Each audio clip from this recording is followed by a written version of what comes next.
Jeremy and I just played Middle Ages. If you've never heard of this game, let me help you. This is a re-implementation of Majesty for the Realm. This is from Marc-Andre, the designer of Splendor. Yep. And I'm assuming the rights must have come back to him because this has come back to Studio H, and Hachette Games are distributing this.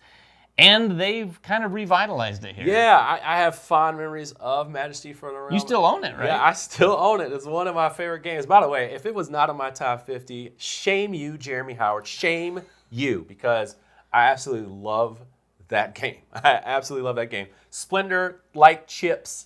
Really nice, high-quality game. So when they said they were coming back with this, and it looked a little different how it played out, I was like, let me just check this out. But I was a little sus. I'm not going to lie to you, because when people rehash stuff, I'm a little worried. Yeah, I didn't even know it was a re-implementation until I was looking into it. And once I saw this, I was like, I don't know. Yeah, we saw these tiles that were weird shapes. I'm like, wait a minute, is this a re-implementation of that game? They said, well, yes, it is. Right.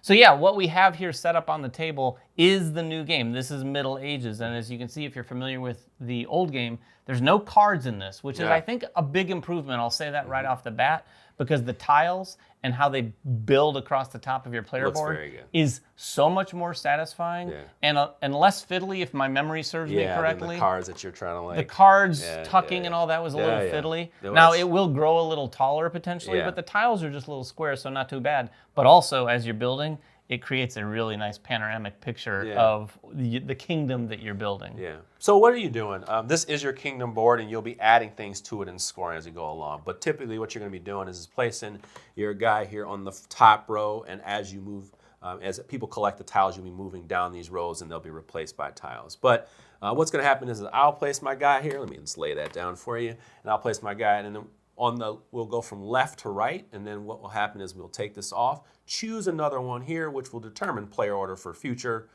turns, and then we'll put this on here. Now, as soon as you put it on one of these columns here, it will trigger what that is. So I have two of these. I'll take a look at the different scoring conditions. So it'll say 1 coin for the people icons that I have. And icons like the treasure and the people will show up in multiple places depending on what your draft. So you got to keep that in mind. And then also what will trigger when you have a certain amount of that type. So for example, I only have one other guy here. I'll get a coin, and then I'll get 2 coins for every one of these. So 1, 2, and I'll get 4 points. So I'll just go ahead and take that 5, sir.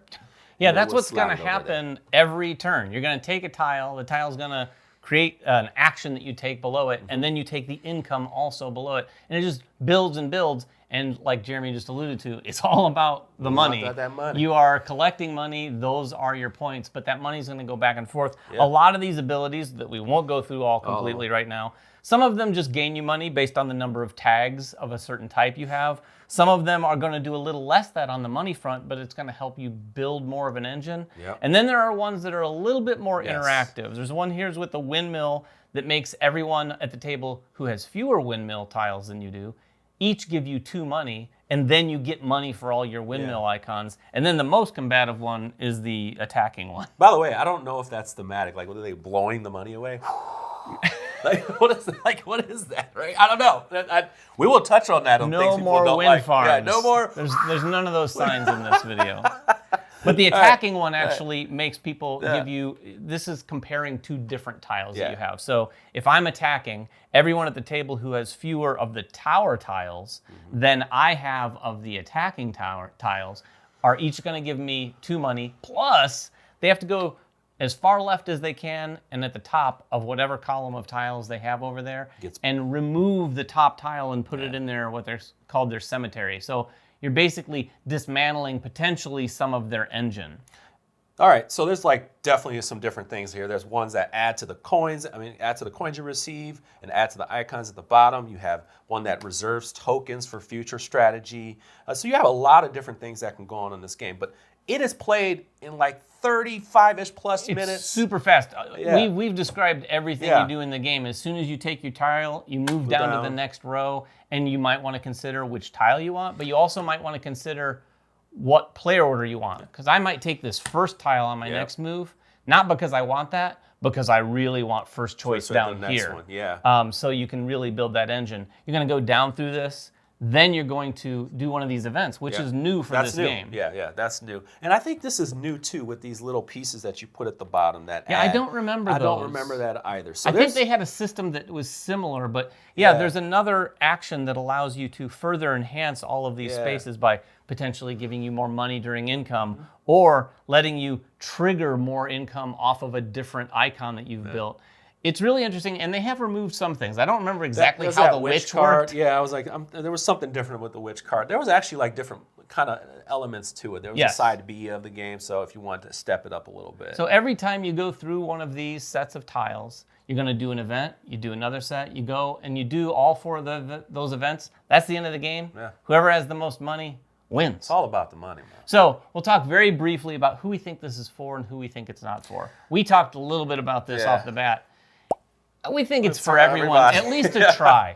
You got to try, give this game a try. I would say one person we think it may not be for, and this is just a may, is if you already own Majesty, and you're fine with that. I would not tell you to just run out and buy this.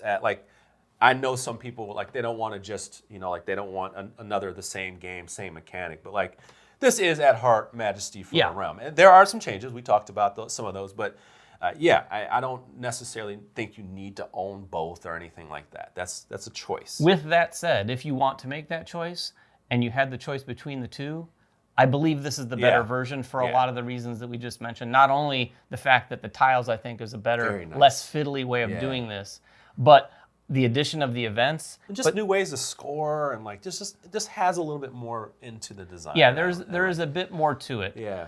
In a broader sense, this is for someone who wants a nice little game that's quick to play. I would almost say this is nearly filler. It's not quite that short, but this is like a half-hour game. This is for people, maybe for families too, that like want to step it up beyond King Domino. Yes. Oh, that's a really good point. That's a really if King Domino's, if that's on your table quite a bit, I think this is like a next great step. I think this is the next step, and I think, and it also doesn't mean it's too light, because some people who are like medium weight gamers, they're looking for something to play with their family that they're interested in. Yeah. This has got enough icons, different ways to interact, and also just different ways for people to shine, because they can build their own engine and realize, oh, like I can get a ton of coins. I can maybe get 3-4 coins per one of these buildings that I have. That feels good to get a lot of different ways to score during this game. Now, you may, and we'll go into the things that people may not like, the interaction at all. Some people don't like their game to be touched. There is some interaction. And forgetting the defense, and then also having the windmill keep paying off over and over and over again. Having the defense to deal with that is taking away from your strategy if you don't have more defense or more of the offense. So keep that in mind. I would also say some people have their set 30-minute fillers. You may not want to extend this into your collection. I'm going to be honest though, it's really hard for me to suggest like against this game. I think it hits everybody in a sense. That's the best way to say it. It kind of hits everybody, and if you're looking for something to play at the end of game night and you have like an hour, I would say this is that game for me. Yeah, and if you're new to the hobby too, the original came out in 2017. Yeah. So it's been 7 years since then. Yep. If this sounds like something you've never heard of, give it a try. It's going to be at Gen Con. If you're going to be at Gen Con, definitely go check it out. This is going to be at the Hachette booth. Yeah.